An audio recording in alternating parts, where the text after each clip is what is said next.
ओम नमः सदेभ्यः। ओम नमः सदेभ्यः। ओम नमः सदेभ्यः।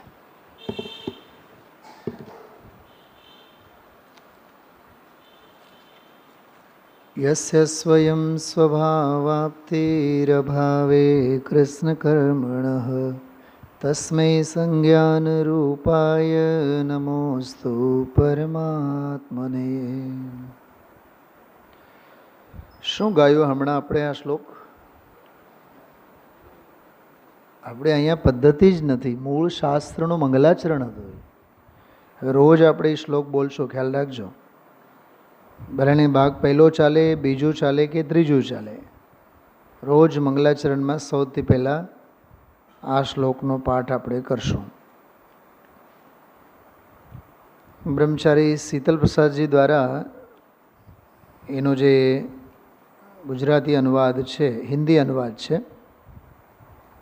પાનો નંબર 11 ઉપર છે. જો સ્વયં કર્મ સબ નાશ કરી પ્રગટાયો નિજ ભાવ પરમાત્મ સર્વજ્ઞ કો વંદો કરી શુભ ભાવ. થોડુંક બધું ગડમથલ ચાલતો હતો, ખ્યાલ હતો. મૂળ ઇષ્ટોપદેશમાં જે આમાં જે આપેલું છે બધું,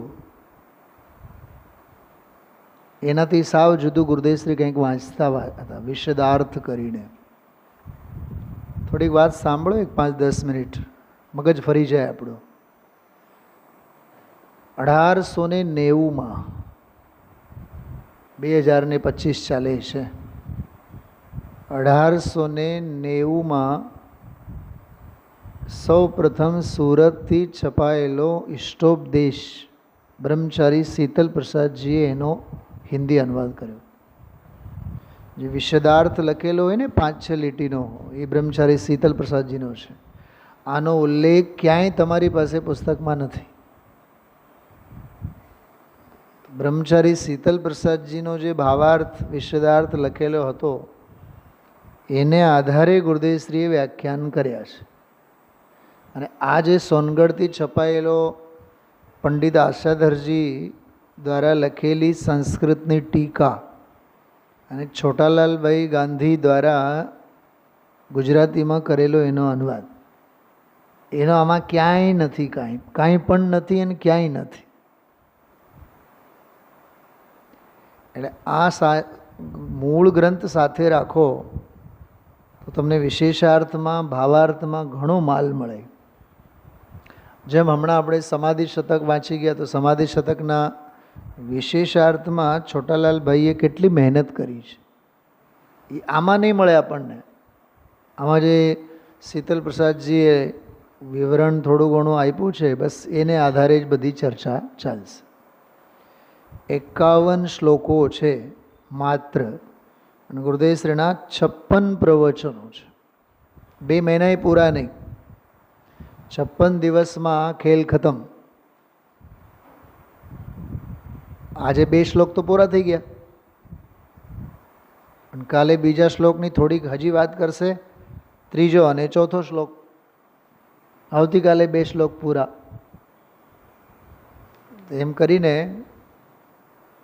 56 પ્રવચનોમાં, 56 વ્યાખ્યાનોમાં ઇષ્ટોપદેશની સંપૂર્ણ ચર્ચા પૂરી થઈ જાય છે.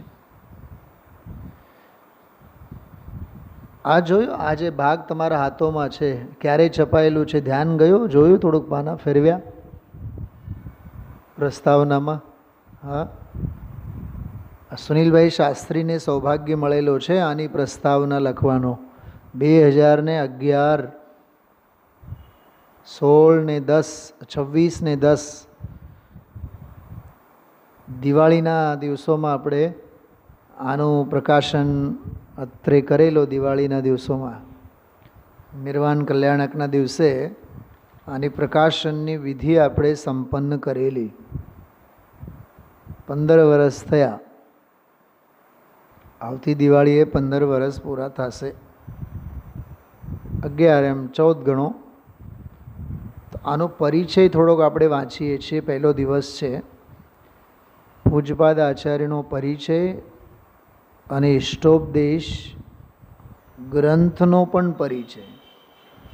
આ બેઉનો પરિચય આપણે પ્રસ્તાવનાને આધારે અત્રે લેશું. પછી થોડીક ચર્ચા, મુખ્ય બિંદુઓની ચર્ચા ગુરુદેવશ્રીના વ્યાખ્યાનને આધારે આપણે કરશું. એક બહુ અગત્યની વાત, સમાધિ શતક ઉપરના આપણે પ્રવચનો સાંભળતા હતા 75ના. વળી પાછા 10 વર્ષ પાછળ વયા જાઓ. 1966માના પ્રવચનો છે શૈલાબેન, જ્યારે ગુરુદેવશ્રીના સમયસાર ઉપરના 15મી વારના પ્રવચનો ચાલતા હતા.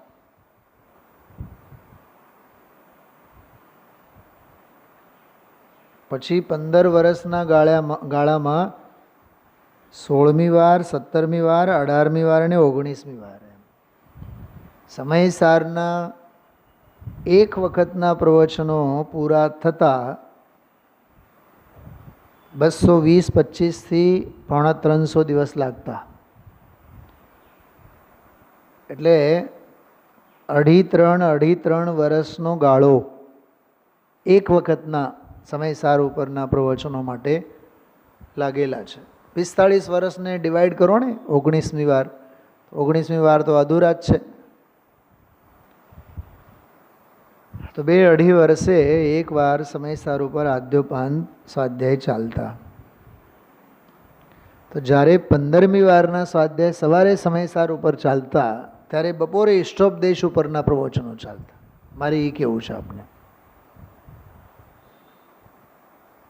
ગુરુદેવ શ્રીનો પછી જુસ્સો ત્યારનો, દેહની સ્થિતિ, આત્મબળ તો એ તો સદા સર્વદા એક સરખું જ છે, એમાં કંઈ હોટ કોઈ દી આવેલી જ નથી.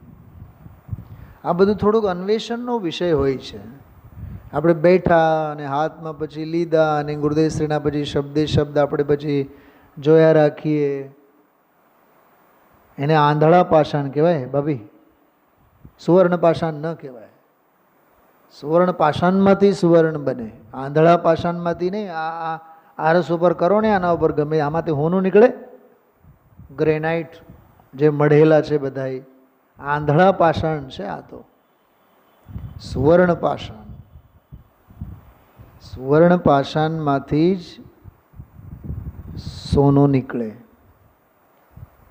એમ યોગ્ય ઉપાદાન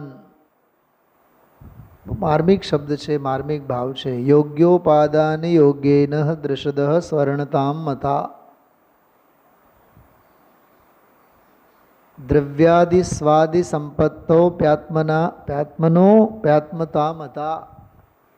મારો તો સૌભાગ્ય છે, મેં મારા લાઈફમાં જયપુર જતાં પહેલાં ધોરણ 8માં ઇષ્ટોપદેશ સૌથી પહેલાં અમે મોઢે કરેલા. બિલકુલ જીનવાણી મારી સામે છે, હાથ મૂકીને તમને વાત કરું છું. ઇષ્ટોપદેશ સૌથી પહેલાં, કેવળ અને કેવળ સંસ્કૃતનું ગાંડપણ, સંસ્કૃતનો શોખ. એ સંસ્કૃત શોકના બહાને આ સમગ્ર ઇષ્ટોપદેશ 51 શ્લોક, 15 મિનિટમાં તો બધા શ્લોકોના પાઠ થઈ જાય. પછી જયપુર ગયા બાદ તો 3-4 વખત વારંવાર મોઢે કરવાના, કંઠસ્થ કરવાના પ્રસંગો આવ્યા. એક શ્લોક પોતાનામાં ભાગવત કથા છે. એક શ્લોક સાથે બીજા શ્લોકનો કાંઈ સંબંધ નથી. ભારતીબેન સાંભળો છો બરાબર ધ્યાનથી? એક શ્લોક સાથે બીજા શ્લોકનો કાંઈ સંબંધ નથી. પણ પંડિત આશાધરજીએ છતાં એકમાંથી બીજા, બીજામાંથી ત્રીજા, ત્રીજામાંથી ચોથા એમ એને ગૂંથણી કરવાની કોશિશ પૂરેપૂરી કરી છે. પંડિત આશાધરજીને થઈને 1100 વર્ષ થયા.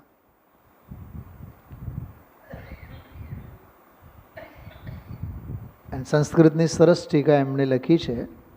પંડિત શીતલ બ્રહ્મચારી શીતલ પ્રસાદજીએ સરસ હિન્દીમાં વિવેચન તો કર્યું જ છે. બાકી અત્યારે આમાં થોડોક પરિચય આપણે ઝડપથી વાંચીએ તો આપણા દિલો દિમાગમાં જે આચાર્ય શ્રીનું શાસ્ત્ર આપણે વાંચવા જઈ રહ્યા છીએ, કેવડી મોટી નિધિ અથવા કેવડો મોટો વ્યક્તિત્વ એમનો હતો એ ખ્યાલ આવે આપણને. જો વાંચીએ છીએ શ્રી પૂજપાદ આચાર્ય અને ઇષ્ટોપદેશ એક પરિચય. મને આ પરિચય કેટલા 2 પાનાનો છે. 2 પાના 3 પાના એમ સમજો ને, 2 જ પાના. એ 2 પાનાનો પરિચય તૈયાર કરવા માટે મને કમસે કમ 18 દિવસ લાગ્યા છે. વાંચવા માટે 18 મિનિટ નહીં લાગે. ચેતનભાઈ માગી માગીને થાકી ગયા, પણ મને સંતોષ નહોતો થતો. પછી છેવટે 18-19 દિવસમાં આ બધો પરિચય તૈયાર કર્યો. તમે જરીક પાના ફેરવો એટલે ખ્યાલ આવશે. પહેલા પાના ઉપર પૂજપાદ આચાર્યનો પરિચય આપેલો છે, જીવન પરિચય. બીજા પાના ઉપર એટલે ચોથું પાનું છે આમ તો, પણ ગ્રંથ પરિચય છે. એમાં ગ્રંથ પરિચયમાં થોડુંક પ્રસ્તાવના લઈને પછી જો 12 વિશિષ્ટ સંદર્ભો આ ગ્રંથમાંના માર્મિક વિષય ગાથાઓ સહિત શ્લોક નંબર સાથે આપેલા છે. કાઉન્સમાં શ્લોક બોલ્ડ અક્ષરે આપેલા છે. માખણ છે નિર્મલાબેન, તમે એમ કહો સાહેબ હું અહીં બેસીને કાઢું, 6 મહિના બેસીને બેસો લઈને તો આવું માખણ ન નીકળી શકે. એના માટે બહુ પ્રગાઢ અભ્યાસ જોઈએ, આદ્યોપાંત એનો વાંચન ચિંતન મનન જોઈએ. પછી ઉપસંહારથી વાત આગળ લીધી છે. એટલે કહેવાનો અર્થ એવું છે કે આ અત્યંત સારભૂત પ્રસ્તાવના છે. અભ્યાસુ સ્વાધ્યાયીને 10 મિનિટ 15 મિનિટ વહેલા આવીને થોડોક એનો વાંચવાની ટેવ રાખવી જોઈએ. કાં તો સ્વાધ્યાય પછી વાંચવું જોઈએ. પર્સનલ ડાયરીમાં લખી રાખવા જેવો છે પરિચય. હજારો પાના આપણે વાંચીએ ત્યારે આવો માખણ ભેગું થાય. એક બીજી વાત, બે વાત મગજમાં આવે છે. સૌથી પહેલાં એની વાત કરું, પછી પરિચય વાંચું. ઇષ્ટોપદેશ એટલે આચાર્ય કુંદનો બીજો મોક્ષ પાહુડ. શું કીધું? હું આ આભમાં તીર નથી મારતો, ધ્યાન રાખજો. હું જે બોલું છું ને હોશો હવાશમાં એ વાત કરું છું. પૂજ્યપાદ આચાર્યનો ઇષ્ટોપદેશ એટલે આચાર્ય કુંદ દેવનો મોક્ષ પાહુડ. કેમ આમ? કેમ કે ઘણા બધા શ્લોકોના મૂળ સ્ત્રોત આચાર્ય કુંદ દેવના મોક્ષ પાહુડમાં જોવા મળે છે. એનો અર્થ એમ થયો ઇષ્ટોપદેશનો સ્વાધ્યાય કરતાં કરતાં આપણને અષ્ટપાહુડના મોક્ષ પાહુડનો પણ સ્વાધ્યાય સહેજે થઈ જાય તો બીજા પાહુડ વાંચવાની પ્રેરણા આપણે લેવી જોઈએ. એક વાત. બીજી વાત,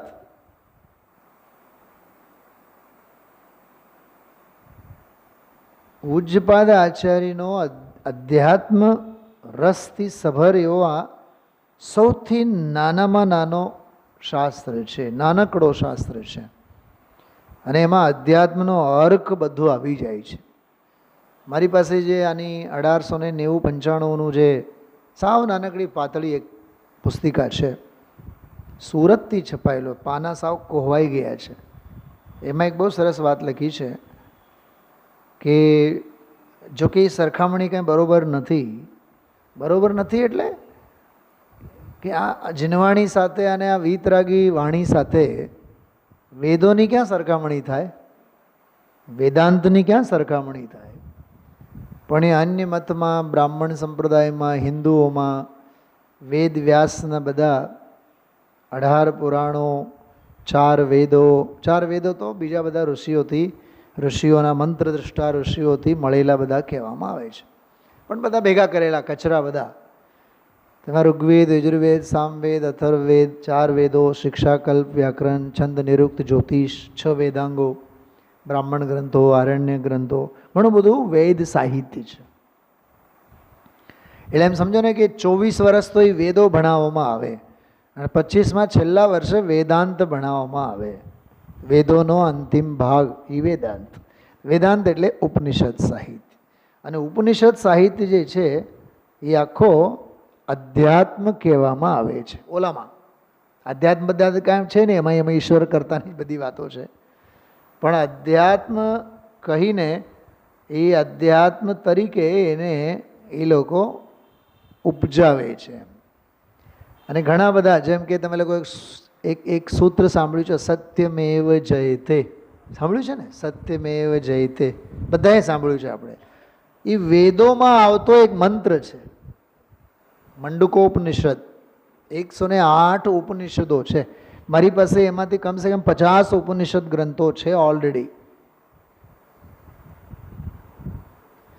મગજ મારી બધે કરી છે ભારતીબેન, એટલે શાન ઠેકાણે આવી છે કે સીધું આજ મળ્યું અને આ લઈ લીધું એમ નહીં.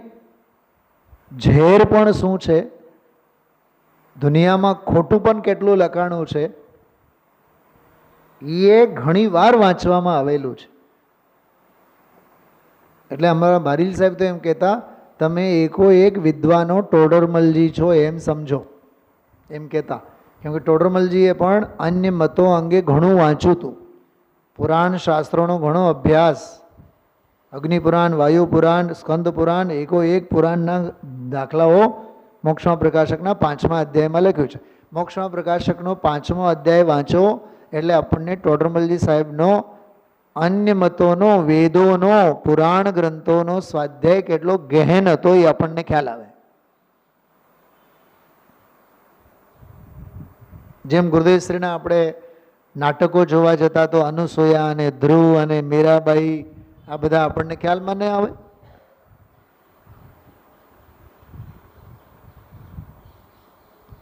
રામાયણ જોવા જતા, રામલીલા જોવા જતા. ગઈકાલનો જ સમાધિ શતકનો છેલ્લો પ્રવચન, ઉત્તરાધ્યયન સૂત્રમાંનો જે પ્રકરણ આવ્યો હતો, કેવી સ્મરણ શક્તિ ગુરુદેવશ્રીની! હા, હે શિષ્ય, આજ્ઞાથી બહાર તારું આચરણ ન હજો.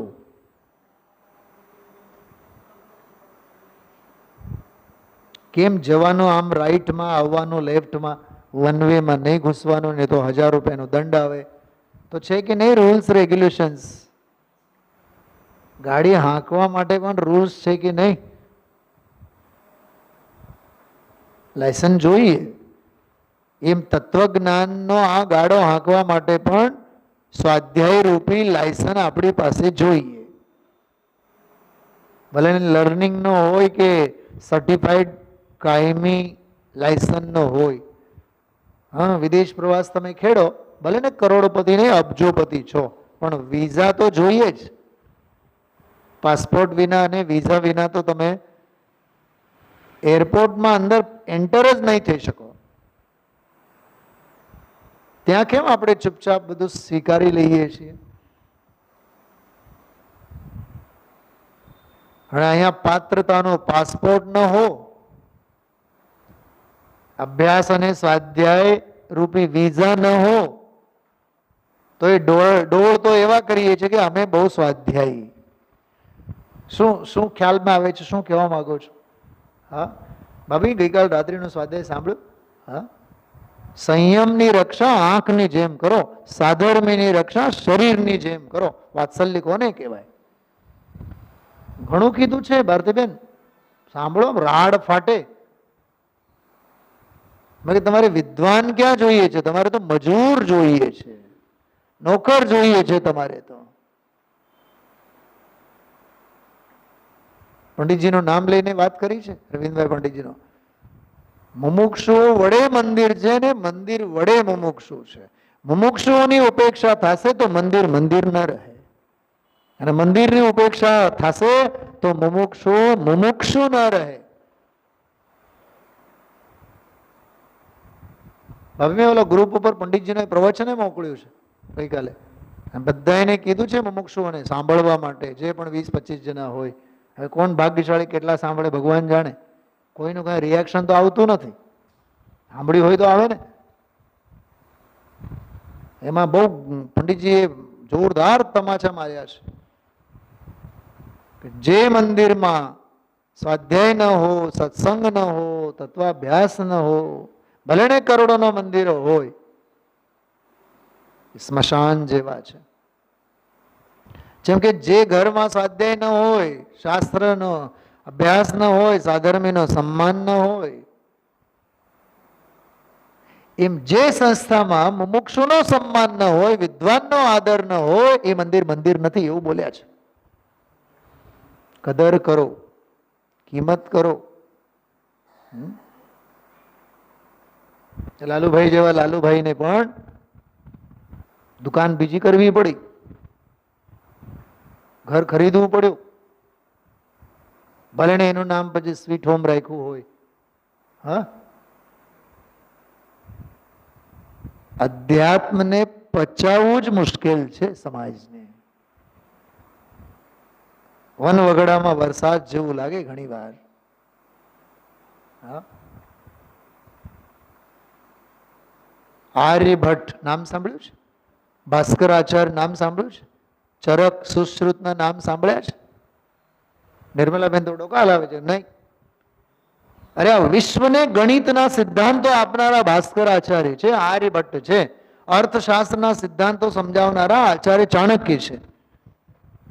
ભારતના હતા, પણ ભારતમાં ભારતના આદર કેટલા અને કદર કેટલી.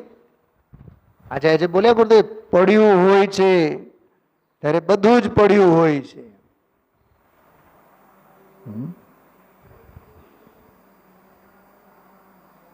કેવું સરસ બોલ્યા આજના પ્રવચનમાં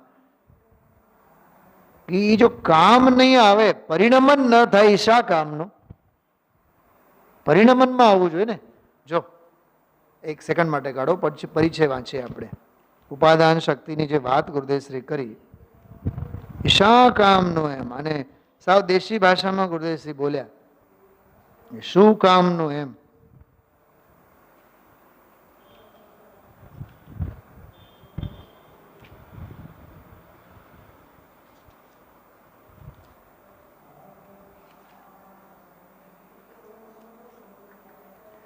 પાના નંબર 16 ઉપર સાવ નીચે નીચે જુઓ. ભગવાન આત્મા જેમ સોનું સમયે સમયે પોતાના ઉપાદાન ત્રિકાળી શક્તિ તો છે, પણ પર્યાયની યોગ્યતા, પર્યાયની યોગ્યતાની વાત છે અહીંયા. પ્રગટ થવાની લાયકાત કહેવાય ને, પેલું દ્રવ્ય તો બધામાં પડ્યું છે. જો હવે આ વાત બધે લાગુ કરો. શાસ્ત્રો તો કબાટમાં પડ્યા છે, ભગવાન તો વેદી ઉપર પડ્યા છે. હા નિર્મલાબેન, સમોસરણ તો એની જગ્યા છે. માનસ્તંભ છે, પણ અમારું માન થંભવાનું નામ ન લે તો એ માનસ્તંભ શા કામનો? તો કહે છે એ બધામાં પડ્યું છે, એ અભવ્યમાં પણ બધું પડ્યું છે, પણ શું કામનું? જો પડ્યું છે પણ શું કામનું? નિયમ સારમાં આવે છે ને, મેરુ પર્વતની હેઠે સોનું પડ્યું છે, શું કામનું? વ્યવહારને યોગ્ય નથી.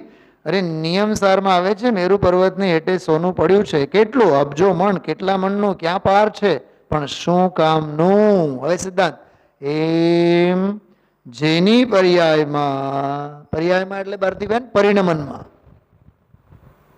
પર્યાયમાં એટલે પરિણમનમાં, પરિણમનમાં એટલે પ્રયોગમાં. અરે ઓલી 2 રૂપિયાની પેન હોય ને, પેન, એ તમે 6 મહિના એમને એમ રાખો અને નહીં વાપરો, અંદરની શાહી સુકાઈ જાય, ફેંકી દેવું પડે. તમારા ગુરુજી શું કરતા ખબર? અંદરની ઓલી રિપીલ કઢાવે અને પછી હાથમાં લઈને આમ ઘસાવે, આમ આમ આમ આમ ઘસાવે. શુક્લ ધ્યાનની શ્રેણી, શુક્લ ધ્યાનની અગ્નિ વળીને તપાવવું પડે. પછી ક્યાંક જાડા કાગળ ઉપર પછી એને થોડુંક ચલાવવા માટે આપણને પ્રેક્ટિસ કરાવે. પછી એની શાહી નીકળતી થાય, અથવા આગળની નીપ કાઢીને પાછળથી પછી એને ફૂંક મારવાનો, એટલે શાહી અંદર ઘટ થયેલી હોય ને એ આગળ આવી જાય. આ 350 દિવસની શાહી ઘટ થયેલી છે, એટલે થોડીક પર્યુષણ પર્વના દિવસોમાં ફૂંક મારવું પડે. પછી 4-5 દિવસ 8 દિવસ હાલ્યા રાખે અને વળી પાછું અંદરમાંનું ઘટ છે એવું ને એવું ન જાણે આપણી શાહી કેટલી વખત આવી અંદરમાંની ઘટ થઈ, ન જાણે કેટલા પર્યુષણ પર્વો આવ્યા, ફૂંક મારી મારીને એને આપણે ચલાવવાની ચેષ્ટા કરી. છેવટો તો એમ જવા દો ને, હવે ફેંકો. ફેંકો એટલે મરો, આયુષ પૂરું. આવા ઘાટ છે આપણા.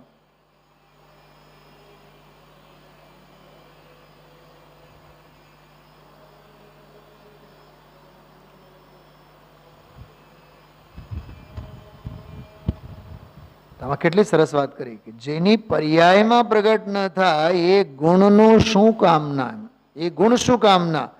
શૈલાબેન જો હજી એક બહુ માર્મિક વાત ગુરુદેવશ્રી આગળ બોલે, મને બહુ એ સ્પર્શો કે એમ કહે છે ભગવાન આત્મા આનંદ ગુણનો ધામ પ્રભુ પવિત્ર, એ પર્યાયમાં પ્રગટ ન થાય તો એ ગુણ શું કામના, એ ગુણ જ ક્યાં છે, એ ગુણ જ નથી. બોલો, ગુણમાંથી કાઢી નાખે એને.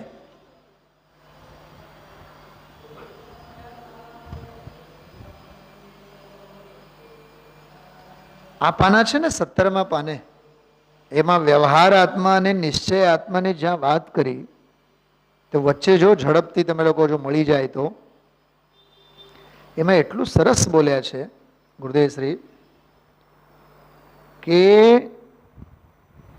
જો મોટો ફકરો છે, મતલબ 2 લીટીનો મુમુક્ષુ અને ઉત્તરવાળો, એના પછી અહીં કહે છે પોતાના સુદ્રવ્ય સુક્ષેત્ર આદિરૂપ આમાં ભાવ આવી ગયો કે નહીં, ભાવની સામગ્રી પ્રાપ્ત થઈ, નિજ પુરુષાર્થની જાગૃતિના ભાવની સામગ્રી મળવાથી જીવ પણ ચૈતન્ય સ્વરૂપ આત્મા થઈ જાય છે. જો નહીતર કંઈ જડ સ્વરૂપ હતો પણ પર્યાયમાં સાધારણ હતો, એને શું આત્મા કહીએ? બાબે આ શું કીધું ગુરુદેવ છે?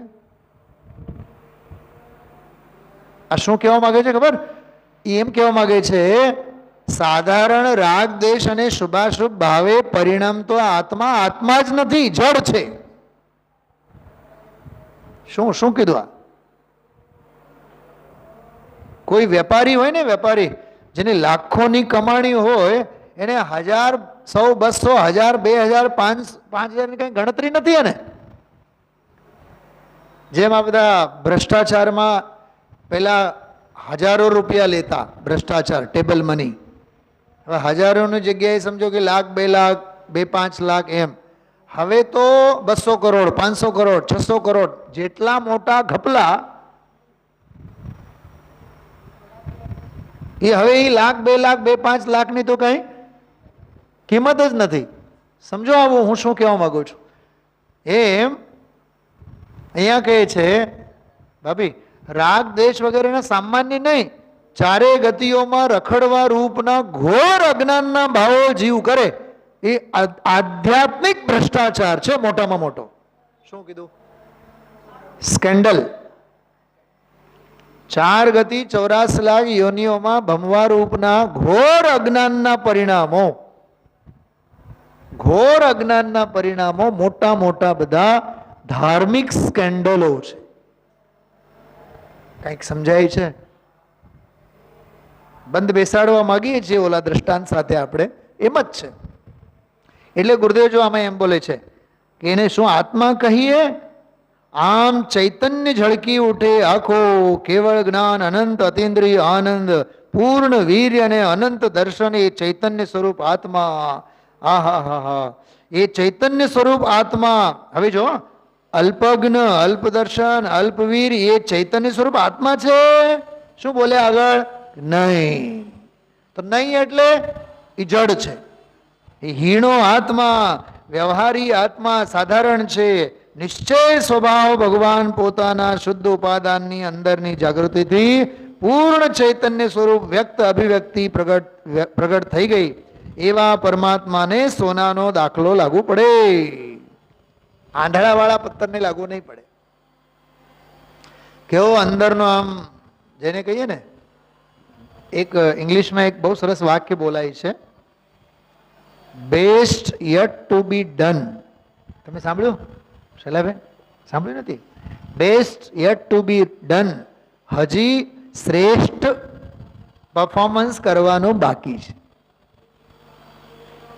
સમજો કોઈ ઇન્ડિયાની ક્રિકેટ ટીમ લીગ મેચો જીતતી ગઈ, સુપર 6 ને મેચો પણ બધી જીતતી ગઈ, અને હવે ફર્સ્ટ સેમિફાઇનલમાં પહોંચ્યા, એને સેકન્ડ સેમિફાઇનલે જીતવું છે, થર્ડ સેમિફાઇનલ પણ જીતવું છે, બરોબર. ટોપ 4માં પહોંચી ગયા, ત્યાંના પણ બધા મેચો જીતવી છે. અને હવે આવી છેલ્લી ફાઇનલ મેચ. હવે એ ફાઇનલ મેચ હજી બાકી છે, હજી જીત્યા નથી. વર્લ્ડ કપ તો હજી જીત્યા જ નથી, લીગ મેચો જીતતા એવા. ઓલી વર્લ્ડ અને એમાં પાણીમાં બેસી જાય. ઓલા સાઉથ આફ્રિકાની ટીમની જેમ કેટલી વખત વર્લ્ડ કપમાં ટોપ ઉપર આવ્યા, હમણાં ક્યાંક એક કપ જીતી ગયા. હમણાં આટલા વર્ષોમાં મને ક્રિકેટ જોતા જ 35 વર્ષ થયા. બોલો, 35 વર્ષે એક વખત કપ મળ્યો તો ખરો.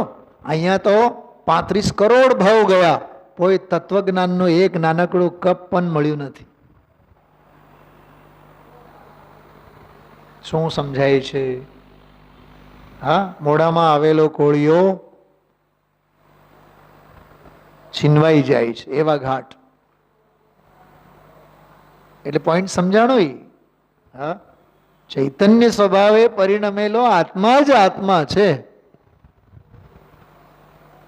બાકી વિકાર ભાવે વિભાવ ભાવે પરિણમતો આત્મા, હીણો આત્મા એ કઈ આત્મા છે એમ બોલે ગુરુદેવ. હા,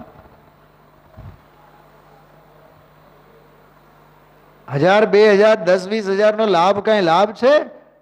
કરોડોનો લાભ થવો જોઈએ. હા, ધંધા અને વેપારની બાબતમાં બધાને એવા જ બધા ધ્યેય હોય. છોકરાને આજે કહો તમે કરિયાણાની દુકાન કરીને બેસો, બેસી એમાં શું વળવાના છે દાળિયા? કરોડોના પેકેજ જોઈએ. હા, અત્યારે કોઈ MBA ની ડિગ્રી લઈને, કોઈ સારી ડિગ્રી લઈને રાજકોટમાં નોકરી લાગ્યા હોય ને, પૂછો એને ક્યાં નોકરી કરો? રાજકોટમાં. હવે તો અમદાવાદે ગામડું લાગે.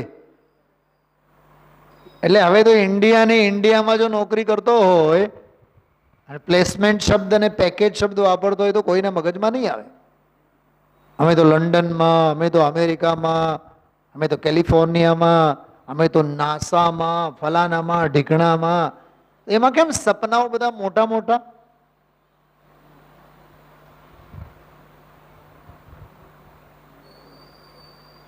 જેમ તમારી મેડિકલ લાઈનમાં કન્સલ્ટન્સી, ઓનલી કન્સલ્ટન્સી.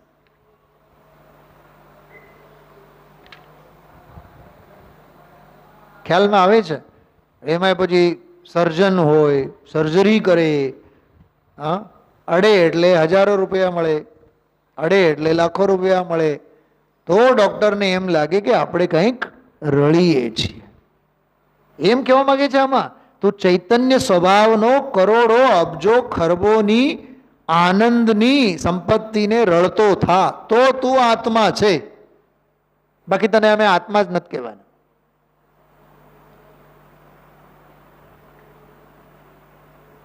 ક્યાંય ખ્યાલમાં આવે છે શું કહેવા માંગે? એટલે બહુ માર્મિક અને બહુ ઊંચી વાતો આવી છે. પરિચય આપણે વાંચીએ, પૂજપાદ આચાર્યનો પરિચય આનંદથી વાંચતા થઈએ. પછી બંને શ્લોકોના પણ 2-3 બધા મુખ્ય બિંદુઓ આજે આવેલા છે, એની વાત કરશું આપણે. ચલો, પ્રસ્તાવનામાં પરિચય આપ કાઢો.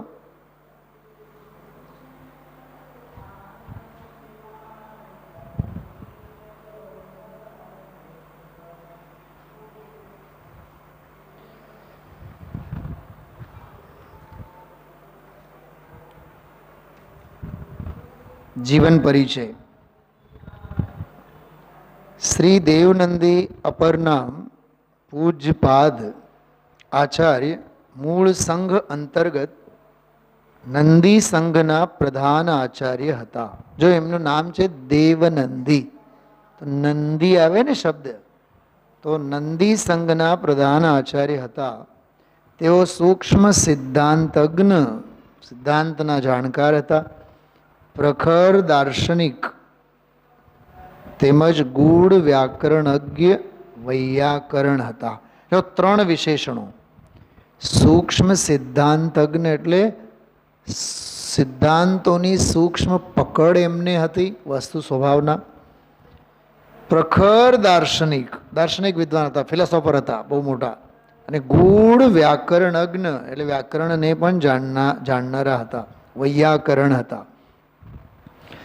આદિ પુરાણના રચયિતા આચાર્ય જીનસેન તો કહે છે કે જે કવિઓમાં તીર્થંકર જેવા છે, શું કીધું? રોમાંચ થઈ જાય. જીનસેન આચાર્ય મહાપુરાણમાં આદિપુરાણમાં કહે છે જે કવિઓમાં તીર્થંકર જેવા છે અથવા જેમણે કવિઓ માટે પથ પ્રદર્શન કરવા માટે લક્ષણ ગ્રંથની રચના કરી છે, તેમજ જેના વચનરૂપી તીર્થ વિદ્વાનોના શબ્દ સંબંધી દોષોને દૂર કરનારા છે, જેમના વચનરૂપી તીર્થ, જો વચનરૂપી તીર્થ, તીર્થ શબ્દ વાપર્યું એમના વચનોને, અને વિદ્વાનોના શબ્દ સંબંધી દોષોને દૂર કરનારા એવા દેવનંદીય આચાર્ય પૂજ્યપાદનું વર્ણન કોણ કરી શકે? બોલો, એક આચાર્ય બીજા આચાર્ય અંગે કેટલો અહોભાવ ધરાવે છે. જીનસેન આચાર્ય આદિપુરાણકાર પૂજ્યપાદ આચાર્ય અંગે કેટલો મહિમા વર્ણવે છે. તેઓ શ્રી કર્ણાટક પ્રાંતના કોલે નામક ગ્રામના નિવાસી હતા. બ્રાહ્મણ કુળ માટે ભૂષણ સમાન હતા. જો બ્રાહ્મણ કુળમાં, જૈનમાં નહીં, સ્થાનક શ્વેતાંબર બતાંબર નહીં, બ્રાહ્મણમાં જન્મેલા હતા. બ્રાહ્મણ કુળમાં, બ્રાહ્મણ કુળ માટે ભૂષણ સમાન હતા. એક દંતકથા મુજબ સર્પ વડે પોતાનો કોળિયો બનાવાયેલ દેડકાની કફોડી સ્થિતિને જોઈને પીગળી ઉઠેલા દેવનંદીએ નાનપણમાં જ વિરક્ત ચિત્ત બની જીન દીક્ષા અંગીકાર કરી. સમાધિ શતકના સ્વાધ્યાય તો પૂરા થઈ ગયા આપણે. હવે હું આજે પ્રશ્ન પૂછું છું બધી સભાને, તમને નહીં, સવારની જે સભા ભરેલી હોય એમને એક પ્રશ્ન પૂછું છું કે પૂજ્યપાદ આચાર્ય શા માટે દીક્ષા લીધી? પ્રસંગ બતાવો.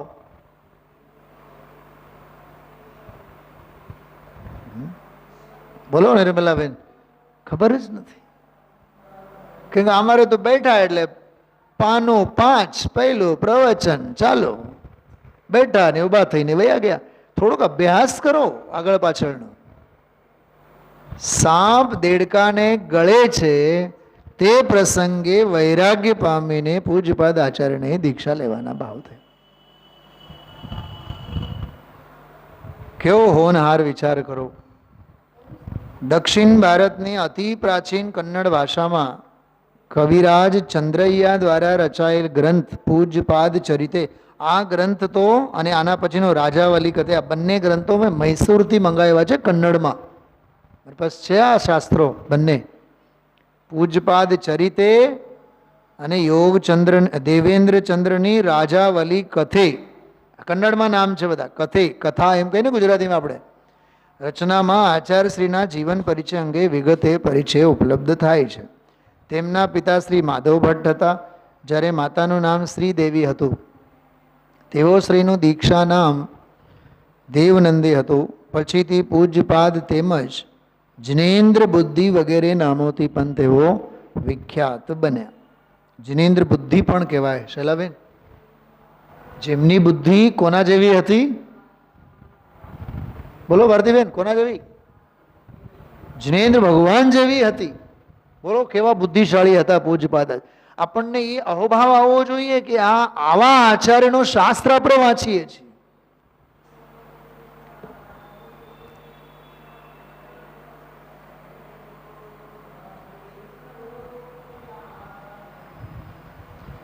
તમને ખ્યાલ છે ગુરુદેવશ્રી છે ને આજના પ્રવચનમાં, પહેલો જ પ્રવચન હતો, કોકે છે ને કદાચ શાસ્ત્ર ક્યાંક આમ નીચે મૂકેલું હોય તો ગુરુદેવશ્રીએ એને ઠપકો આપ્યો, અને ઠપકો આપ્યો અને બોલ્યા એ શાસ્ત્રમાં આમ રખાય એવું બોલ્યા. ધ્યાન ગયું હોય તો તમારું. જો મને વાક્ય મળી ગયો એ પાના નંબર 2 ઉપર, જો ઝડપથી પાના નંબર 2 ફકરો બીજો. ફકરા બીજામાં જો, પૂજ્યપાદ સ્વામી દર્શન કરવા ગયા હતા, ત્રીજી લીટી, બીજો ફકરો ત્રીજી લીટી મળ્યો. એમાં અંદર લખ્યું છે એટલું બોલ્યા ભાભી. પછી શું બોલે છે? જો તેથી આ પુસ્તક શું બોલ્યા? હાથમાં રખાય છે. કાં આમ બોલ્યા હશે? એટલે કોક મહાનુભાવ છે ને નીચે મૂકીને બેઠા હોય, ધ્યાન ન હોય. આ અનુશાસન છે ગુરુદેવશ્રીનું.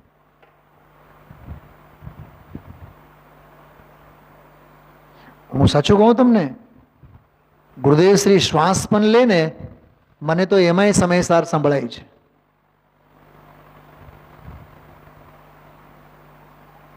ગુરુદેવશ્રીના એક એક વાક્ય, એક એક ઉદ્ગાર, એક એક શબ્દ બ્રહ્મ વાક્યની જેમ આપણે ઝીલવું જોઈએ, બેદરકારીથી નહીં. એમાં ગુરુ પ્રત્યેનો વિનય છે, વિનય ભાવના છે. ચલો આગળ વાંચીએ. શિલાલેખ અને ઉપલબ્ધ સાહિત્યને આધારે વિદ્વાનોએ નિશ્ચય કર્યો છે કે સુપ્રસિદ્ધ પૂજ્યપાદ આચાર્ય વિક્રમની 5મી 6ઠી શતાબ્દીમાં થયેલા છે. અત્યારે 21મી શતી ચાલે છે, તો લગભગ 1500-1600 વર્ષ થયા. તેઓ શ્રીના નીચે મુજબના ગ્રંથ રત્નો પ્રસિદ્ધ છે. સર્વાસિદ્ધિ આ તત્વાશ્રુતની ટીકા છે. બીજું છે વ્યાકરણનો ગ્રંથ છે જૈનેન્દ્ર વ્યાકરણ. પછી એની એક ટીકા છે શબ્દાવતાર. પછી સમાધિ તંત્ર જે આપણે હમણાં જ પૂરા કર્યા, 115 પ્રવચનો. ઇષ્ટોપદેશ જે હવે ચાલુ થયું. દશભક્તિ એ અદ્ભુત છે, મેં અવારનવાર એનો દાખલો તો આપતો જ હોઉં છું. સંસ્કૃતમાં 10 ભક્તિઓ. ચિકિત્સા શાસ્ત્ર એટલે આયુર્વેદ અંગેનો પણ ગ્રંથ એમનો મળે છે. તેઓના દિગંત વ્યાપી યશ અને વિદ્વત્તાથી પ્રભાવિત કર્ણાટક પ્રાંતના ઈસવીસન 8-9 10મી સદીના પ્રાય સર્વે વિદ્વાન કવિઓએ પોતપોતાની કૃતિઓમાં પૂજ્ય પાદદેવને આદર અને ગૌરવ સાથે સ્મરણ કર્યા છે. આ શોર્ટ બટ સ્વીટમાં એમનો જીવન પરિચય. હવે આ શાસ્ત્રનો પરિચય વાંચીએ, ઇષ્ટોપદેશ. આજે એના બધા હાઇલાઇટ્સ જોઈએ આપણે, આમાં શું આવવાનું છે. શ્રી પૂજ્યપાદ આચાર્યનું તત્વજ્ઞાન અને વૈરાગ્ય ભાવથી છલકતું અધ્યાત્મ કાવ્ય એટલે ઇષ્ટોપદેશ. સંસાર શરીર ભોગોમાં વિમૂઢ જીવ અનાદિકાળથી મોહરાગ દેશને લીધે અનંતાનંદ દુઃખો ચતુર્ગતિરૂપ સંસારમાં વેઠતો આવ્યો છે. આત્મ સ્વરૂપને ઓળખીને સંસારના ઘોર દુઃખોથી મુક્ત થવા માટે પ્રેરણાદાયી એવી આકૃતિ સહજ, સરળ અને ભાવવાહી રચના છે. કેવળ 51 પદ્ય કાવ્યોમાં શ્રી પૂજ્યપાદ આચાર્ય બિંદુમાં જાણે કે સિંધુને સમાડી દીધા છે. વેદજ્ઞાનપૂર્વક શુદ્ધાત્માની અનુભૂતિ કેવી રીતે થાય તેનો માર્ગ ચીંધનાર આ લઘુકાય રચનામાં અંતે ગ્રંથ કરતા ગ્રંથની ઉપયોગિતા વર્ણવતા કહે છે. સાવ છેલ્લે આવશે. પૂર્વોક્ત પ્રકારે ઇષ્ટોપદેશનું સમ્યક પ્રકારે અધ્યયન કરી સારી રીતે ચિંતન કરીને જે ભવ્ય ધીમાન એટલે બુદ્ધિશાળી પુરુષ આત્મજ્ઞાનના બળથી માન અપમાનના સમતા ભાવ ધારણ કરીને શું કહે છે જોવા, તથા બાહ્ય પદાર્થોમાં વિપરીત અભિનિવેશનો ત્યાગ કરીને નગર તથા વનમાં વિધિપૂર્વક વસે છે. કૌંસમાં લખો સોનગઢમાં. તે નિરૂપમ મુક્તિ લક્ષ્મીને પ્રાપ્ત કરે છે. હવે સાંભળો, એ જે આજે આપણે વાંચ્યું ને હમણાં 4 લીટી 5 લીટી એનો કાવ્ય સાંભળો આમાં ઓરિજિનલ સમયસારમાં. ઇષ્ટોપદેશ મતિમાન ભણી સુરી થે, સારી રીતે ભણીને માનાપમાન તુ સહે નિજ સામ્ય ભાવે છોડી મતાગ્રહ. વાહ, મતાગ્રહને છોડી મતાગ્રહ વસે સ્વજને વનેવા મુક્તિ વધુ નિરૂપમા જ સુભવ્ય પામે. સજને એમ છે, સ્વજને નહીં, સજને એટલે લોકોના વિસ્તારવાળા ગામમાં, શહેરમાં, ઘર પરિવારમાં વસે અથવા પોતાનામાં વસે. ચલો આ વાત થઈ. હવે 12 સંદર્ભો વાંચીએ. 12 શ્લોકો, એમાં લગભગ તમને 12 થી 15 શ્લોકોનો મુખ્ય વિષય બિંદુઓ બધા ખ્યાલમાં આવે. જો પ્રસ્તુત રચના ઇષ્ટોપદેશ કૃતિમાં વર્ણવેલી વિષય વસ્તુના કેટલાક માર્મિક વિષય બિંદુઓની નોંધ લઈએ. પહેલો, વસ્તુની સહજ નિજ શક્તિ તે ઉપાદાન છે. સંયોગરૂપ કારણ તે નિમિત્ત કહેવાય છે. કાર્ય ઉપાદાનથી થાય છે તે વખતે તેને માટે અનુકૂળ નિમિત્ત પણ. બરોબર, એ આજે જ આપણે સાંભળી ગયા છે. યોગ્યોપાદાન યોગેન દૃષદ સ્વર્ણતામ હતા. દૃષદ એટલે પથ્થર. યોગ્ય ઉપાદાન વડે સહેજે સુવર્ણ પાષાણ પણ સુવર્ણતાને પ્રાપ્ત થાય. એમાં એક બહુ માર્મિક વાત આવી, અત્યારે સાથે જ હું તમને કહું. સુદ્રવ્યાદિ અને સ્વદ્રવ્યાદિ. તો શીતલ પ્રસાદજી એના અર્થ કર્યા. સુદ્રવ્યાદિ એટલે યોગ્ય દ્રવ્ય, યોગ્ય ક્ષેત્ર, યોગ્ય કાળ, જેમ કે વિદેહ ક્ષેત્ર, ક્ષેત્ર કહો, અથવા યોગ્ય દ્રવ્ય એટલે અરહંત સિદ્ધ વગેરે, સાક્ષાત કેવળી વગેરે, સાધર્મી વગેરે. દ્રવ્યમાં ક્ષેત્રમાં જીન મંદિર, ધાર્મિક સંકુલનો અથવા વિદેહ ક્ષેત્ર વગેરે, સમોશરણ વગેરે. કાળમાં ચોથો કાળ, એમ બાહ્યમાં લેવાનો. ભાવમાં પછી શું લેવાનું? ભાવમાં પછી વધી વધીને મંદ કષાય રૂપ શુભ ભાવ. પણ સાનુકૂળ દ્રવ્ય ક્ષેત્ર કાળ ભાવ એ તો સુદ્રવ્ય ક્ષેત્ર કાળ ભાવ પરના છે. તારા સ્વદ્રવ્ય ક્ષેત્ર કાળ ભાવ જે છે, કહું મને જે વિચાર આવે છે, એ સ્વદ્રવ્ય ક્ષેત્ર કાળ ભાવ જ ખરેખર સુદ્રવ્ય ક્ષેત્ર કાળ ભાવ છે. એટલે શું? એટલે સમ્યક દ્રવ્ય ક્ષેત્ર કાળ ભાવ તારા સિવાય બહારમાં ક્યાંય નહીં મળે.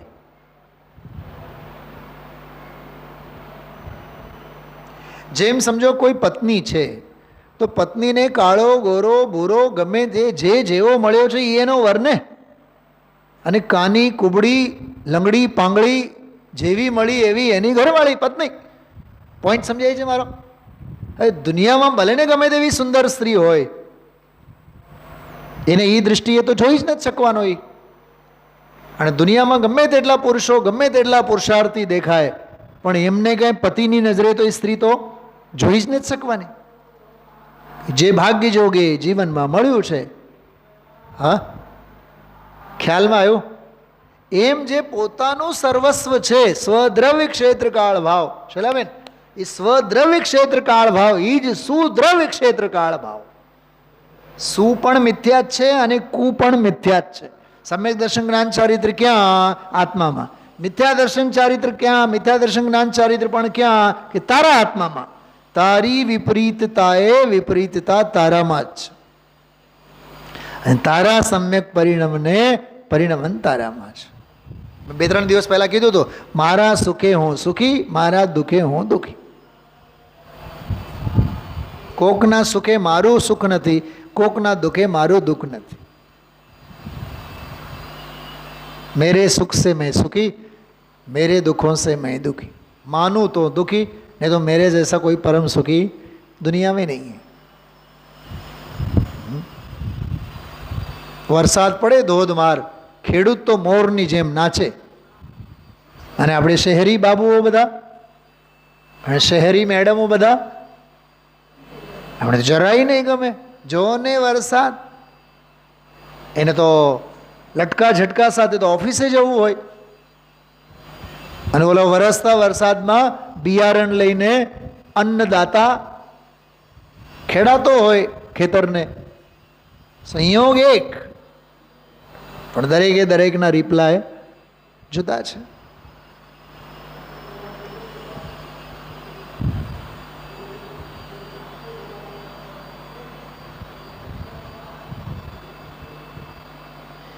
તો બીજો શ્લોક આ, હવે આગળ જો. મોક્ષ માટે પ્રવૃત્તિ કરનારને સ્વર્ગનું સુખ સહેજે પ્રાપ્ત થાય છે. ઘણી લાંબી લાંબી વાતો છે, પણ કેવળ વાંચીએ આપણે. આ સંસારી જીવોના સુખ દુઃખ કેવળ વાસના માત્ર જ છે. એમાં લખ્યું છે વાસના માત્ર મેતૈ તત્, 6 શ્લોક. આપણે જે કહીએ ને બહારમાં બધું સુખ દુઃખ ફલાનું ઢીકણું, એ વાસના માત્ર છે. મોહથી આચ્છાદિત જ્ઞાન પોતાના સ્વભાવને પ્રાપ્ત થતું નથી. શૈલાબેન, મોહેન સંવૃતમ જ્ઞાનમ સ્વભાવમ લભતે નહીં. સમાધિ વખતે પણ મેં ઘણીવાર યાદ કર્યો છે. દાવા નળથી બળતા વનની મધ્યમાં વૃક્ષ ઉપર બેઠેલા મનુષ્યની જેમ મૂળ જીવ અન્યની માફક પોતે પણ કોઈ દિવસ વિપત્તિમાં આવી પડશે તે વિચારતો હા, બીજાની મોતે પોતાની મોત ક્યાં દેખાય છે આ જીવને? એને એમ કે અમે તો અભી તો મેં જવાન હું. હા, અરે બીજાના મરણમાં પોતાનું મરણ જુઓ, બીજાના ઘડપણમાં પોતાનું ઘડપણ જુઓ, બીજાના રોગમાં પોતાનો રોગ જુઓ. અને જિનેન્દ્ર ભગવંતોના સ્વાસ્થ્યને જોઈને પોતાનું સ્વાસ્થ્યને નિહાળો. એ ભગવાન થઈ શક્યા તો હું કેમ નહીં થાઉં એમ. છઠ્ઠો, જે મમતાવાળો છે તે સંસારમાં બંધાય છે અને જે મમતા રહિત છે તે સંસારથી છૂટે છે. સાતમો, જ્ઞાની વિચારે છે કે સર્વ પૂતગલોને મેં મોહવશાત અનેકવાર ભોગવીને છોડ્યા.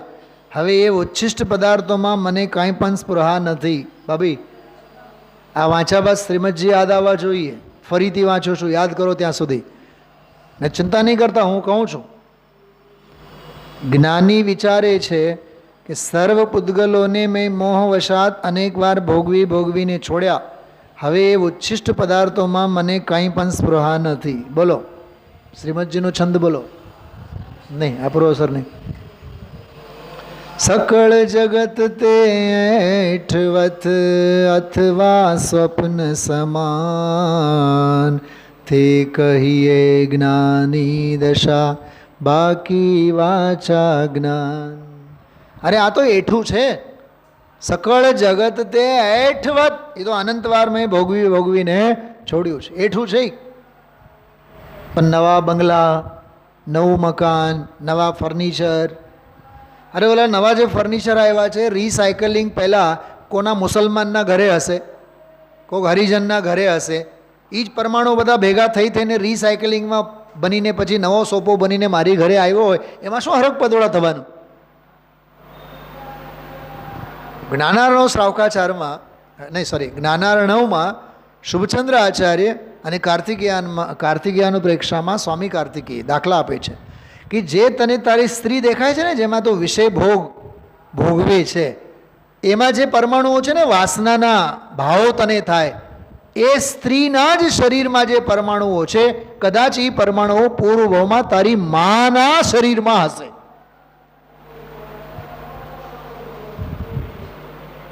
અને તને જે તારા માના શરીરમાં જે પરમાણુઓ દેખાય છે, ક્યાંક હોનહારની એવી વિચિત્રતા હશે, એમાં જે મમતાના અને વાત્સલ્યના ઝરણા તને ફૂટતા દેખાય, એ જ સ્ત્રીના માના શરીરના પરમાણુઓ આવતા ભાવમાં તારી સ્ત્રીની પર્યાયમાં, પત્નીની પર્યાયમાં એ પરમાણુઓ દેખાશે.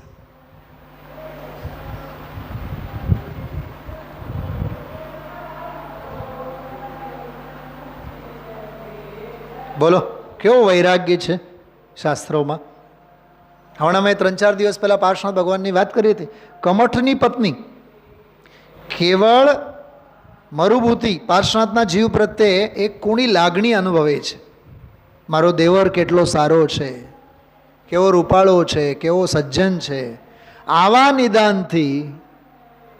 નિદાનથી એ પોતે હથની બની અને ઓલો બન્યો હાથી. નિદાન કોઈને મુકતા નથી, એક વાત યાદ રાખજો. ખરા કે ખોટા, નિદાન કોઈને મુકતા નથી. કેમ કે એ તો વાસના છે ને, એ તો ધારા પ્રવાહ. શું સાંભળો છો ભાભી? રસોઈ બનાવવાના ભાવ નહીં થાય આવું બધું તત્વ આપણે જ્યારે સાંભળીએ, હોશ ઉડી જાય આપણી બધાની. હા, મારી પત્ની અને મારો વર અને મારો ઘર અને જેટલું જે કાંઈ આપણે બધું શલ્ય લઈને બેઠા હોય ને, બધું જ ભાપ બનીને ઉડી જાય. એમ થાય કે ઓહો હો, આવું છે આ એક નાનકડા સ્ટોપ દેશમાં. તમે જુઓ, पर द्रव्यों में सुख नहीं है, तजिन की तू अभिलाषा, धन शरीर परिवार रुबांधव, सब दुख की परिभाषा. હવે કરો અભિમાન, મારી પૂર્વી, મારી પૂર્વી, મારવી પૂર્વી. કોની પૂર્વી? હા, દર્શને કોનો અને પૂર્વી કોની, એમ એવા ઘાટ છે. ક્યાંય મોહાવવા જેવું નથી, ક્યાંય મોહાવવા જેવું નથી. બધા સ્વાર્થના સગા છે. હમણાં સાસુમાં હાથમાંથી સોનાની બંગડી કાઢીને પુત્ર વહુને આપે તો જો લાપસી મૂકે. સાસુમાં તો સાસુમાં છે. પાંચે આંગળીએ પૂજીને આવ્યા. કેમ?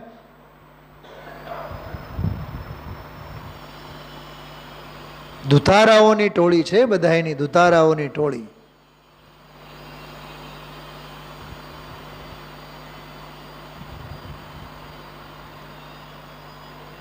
જે અજ્ઞાની છે તે કોઈથી જ્ઞાની થઈ શકતો નથી, અને જે જ્ઞાની છે તે કોઈથી અજ્ઞાની થઈ શકતો નથી. હવે સમજાવો, જેટલું સમજાવો એટલું સમજાવો. સમજનારો સમજાવ વિના નહીં રહે, ના સમજ કોઈ દી નહીં સમજે.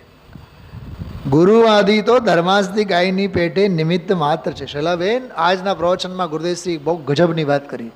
અશુદ્ધ કહો, નિમિત્ત કહો, વ્યવહાર કહો, એ બધું એક જ છે. ક્યાં મગજ જાય? પહેલા જ પ્રવચનમાં ઘા.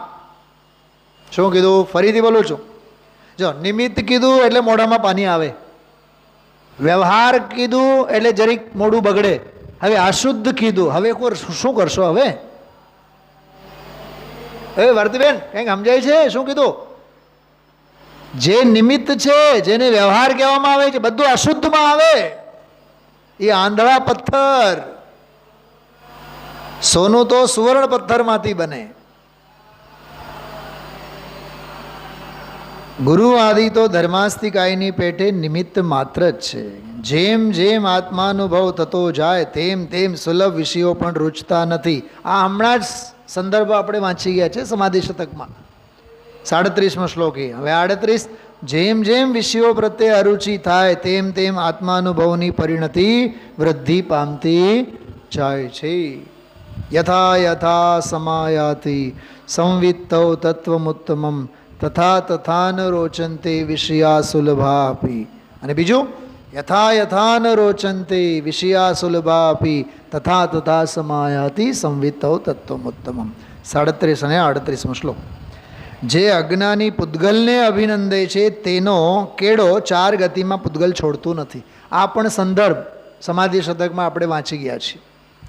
અવિદ્યાને દૂર કરવાવાળી મહાન ઉત્કૃષ્ટ જ્ઞાન જ્યોતિ છે.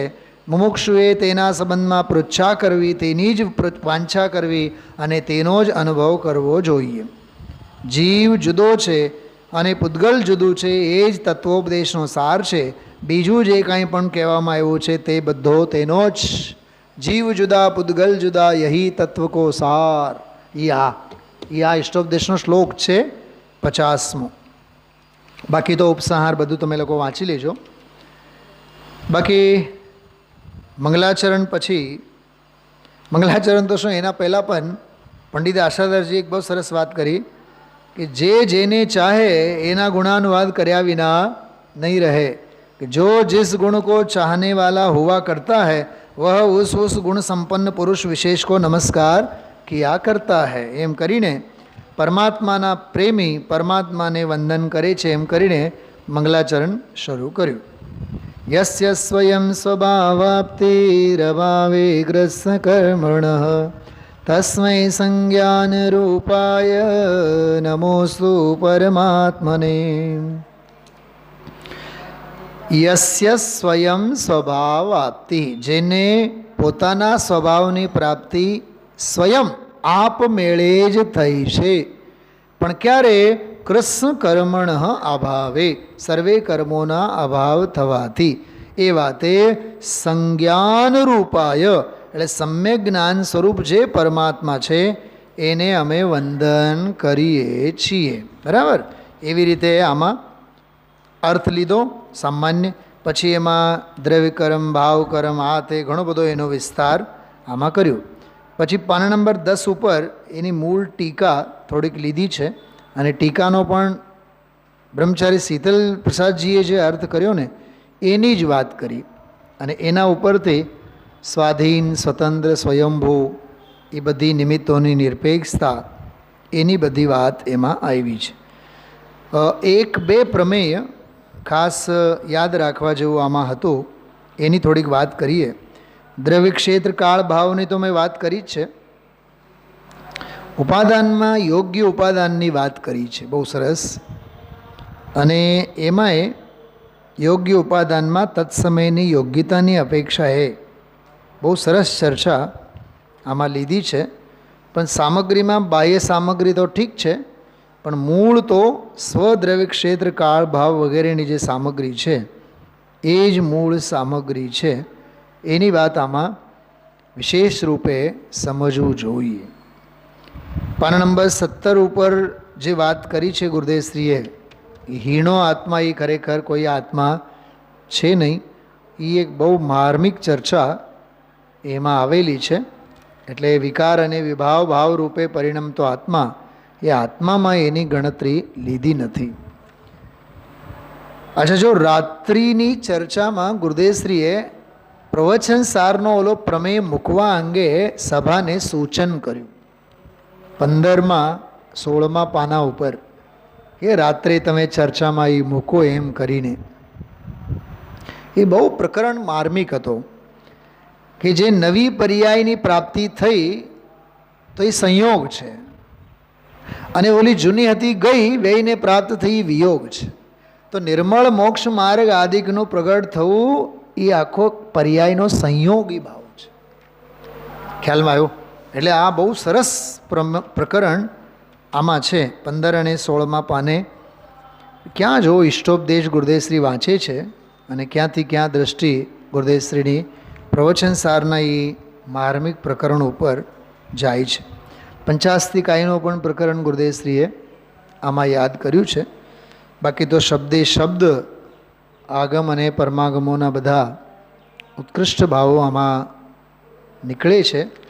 એક બીજી વાત આમાં પાના નંબર 10 ઉપર તમે જુઓ શૈલાબેન, એના ઉપર થોડુંક ધ્યાન જાય આપણું. સંજ્ઞાન રૂપાય એટલે સમ્યક જ્ઞાન સ્વરૂપ પરમાત્માને નમસ્કાર કર્યા.